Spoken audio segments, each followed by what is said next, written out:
Hello, and welcome to Friday Field Notes Executive Edition. We are protecting people, performance, and profit. Mental health education. Mental health begins with education. Mental health education is no longer a side conversation, it is workforce strategy.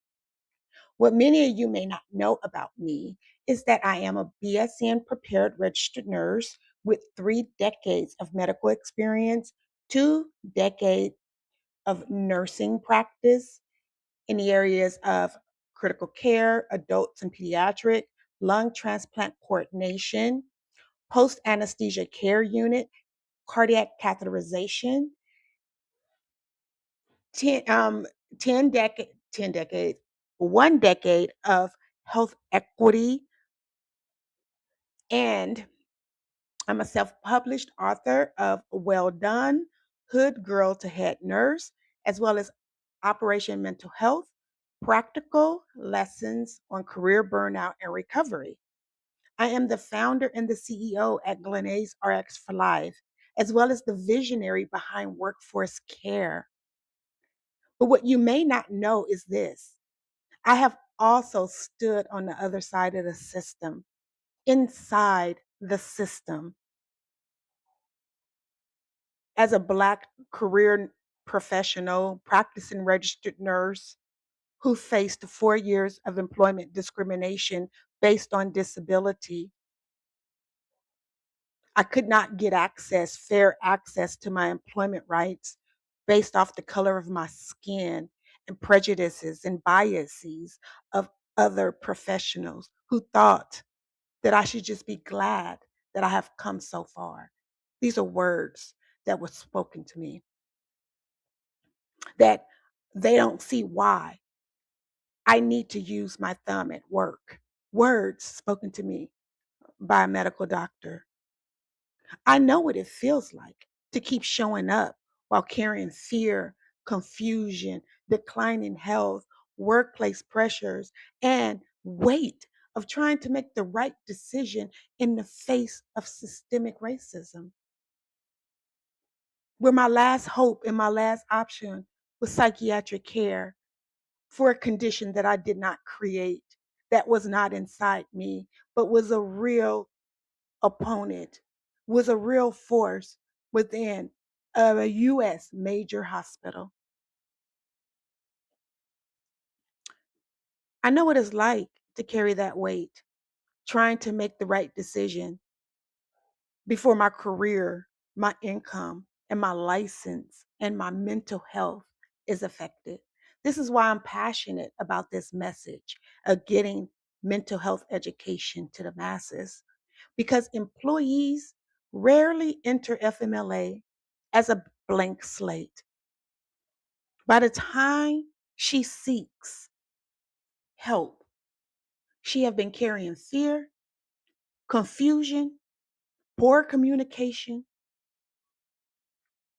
biased expectations, workplace distress, and declining health for months. And by the time the organization sees their risk of her, not necessarily her, but the risk of her, the problem has already been building inside the workforce for weeks, for months, for years. That is why workforce care exists. This is where workforce care begins. We do not begin with assumptions, not with fear, not with bias, and not with automatically labeling workplace distress as a mental illness. Mental health begins with education. Our workforce care begins with assessment. Because when distress is misunderstood, both the employee and the employer pay hefty prices.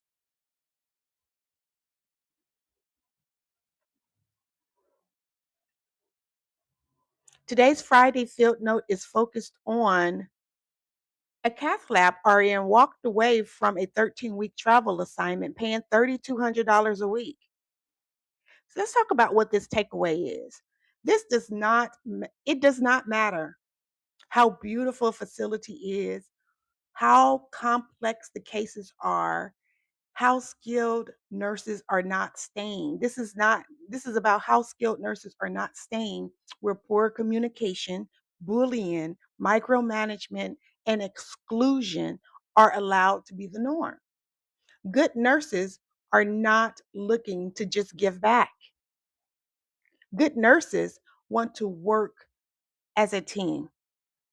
The leadership question is should have what could have happened to this registered nurse mental health had she stayed in a toxic workplace environment for the paycheck?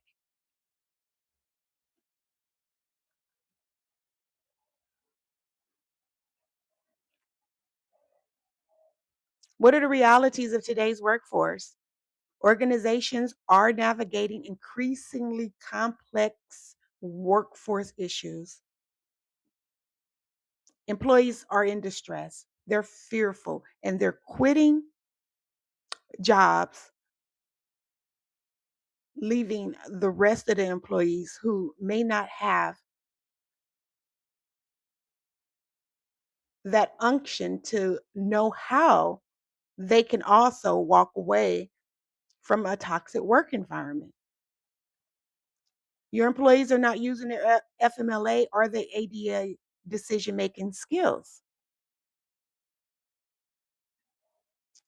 Let me just backtrack. Today's workforce realities is organizations are navigating increasingly complex workforce issues, employees' distress, including fear or quitting, FMLA and ADA decision making, return to work transitions, turnover, health decline, and employees exiting before collapse. Some employees are even collapsing in the workplace. Have you seen the latest headlines? Employees are dying at work. There is a growing demand for a psychologically safe workplace. When distress is misunderstood in the workplace, both the employee and the organization pay the price. Workforce care is the bridge. Mental health education can become a win for the employee and the employer. Workplace distress, fear, and anxiety around policy usage should not automatically be interpreted as a mental illness when the root cause is the environment.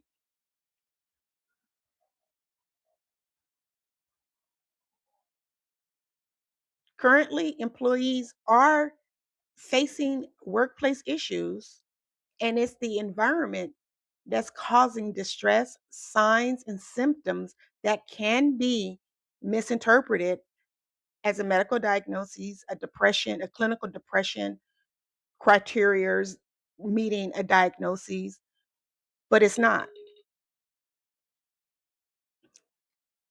Workplace distress, fear, and anxiety around policy should not automatically be interpreted as a mental illness when the root cause is the environment. Mental health education supports better decision making.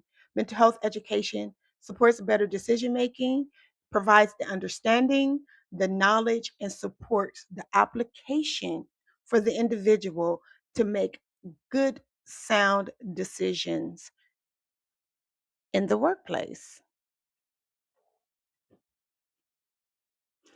Mental health education focuses on the environment and help organizations move from reactive responses to proactive workforce stewardship by strengthening the communication, improving consistency, and supporting informed decision making. Organizations should not have to rely on outdated, antiquated processes that fail to protect the employee, the team, or the business. One of our goals is to make sure that faith based, college educated, career driven professional women, nurses, believers remain upstream when they're dealing with workplace issues, because when they fall downstream, the difficulties become a nonprofit issue. And we all know what nonprofit issues become, money grabs. Let me just put it out there. And the people never really get the help that they need. They can help one or two people. But if we as a collective educate the workforce on mental health issues, educate the employees on mental health education, learning informed decision, understanding policy pursuit, access, what that looks like and feels like, and the support that is now available for them to accomplish that. That prevents downstream needs like lawsuits. That prevents downstream needs like homelessness and poverty and fear of living paycheck to paycheck. Nurse led strategy, human centered, operationally useful information is now available. Mental health education focuses on the workplace, helping organizations and employees move from reactive responses to proactive workforce. Are you interested in strengthening communication, improving consistency? And I mean, when a nurse takes her FMLA leave, that she returns to work better with measurable health outcomes, ready to perform at her top tier skill level instead of needing an ADA accommodation because maybe she's been injured from psychiatric medication and maybe she's asking for a mental health accommodation when she didn't need a mental health accommodation, ADA accommodation before she left for work. So we wanted to improve consistency that employees take their leave and return back better with improved and measurable health outcomes. Supporting informed decision making and application. Some employees must respond to their unique needs. They are not in the position to do what everyone else is doing just because everyone else is doing it. And it does not mean that they're wrong. It just means that what is being offered doesn't fit their situation. We need for the offer to be within the defined law, the policy applicable and appropriate for the individual to choose that as what he or she needs for health equity. No one should not have to continue relying on outdated and antiquated processes to move through the medical system, the system as a whole. So, what was the risk of staying for that nurse had she not left? What could have happened to this nurse had she stayed for the paycheck? Disregarding the toxic environment. When workplace distress is misread, the results can become mental illness diagnosis, medication first pathways. Some people take medications just to reduce that stimuli so they can get through or tolerate without actually coping the situation. Sometimes coping requires for you to take flight. There are only two decision making options when stress rises, and that is to take flight, or to take flight or fight. Take flight or fight. Yeah, only two. Freeze and fawn is not a thing when it comes to workplace conditions because there are too many policies and there are too many rights that are available to you that you have access to.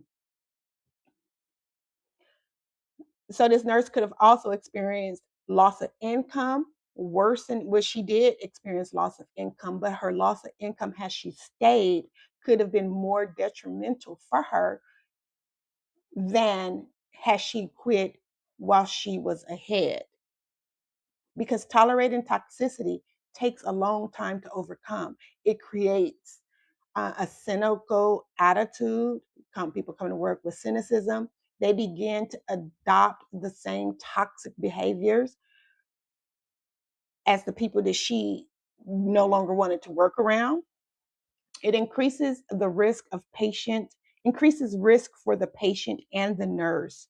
So this is where the toxicity in healthcare can contribute to increased morbidity and or increased mortality.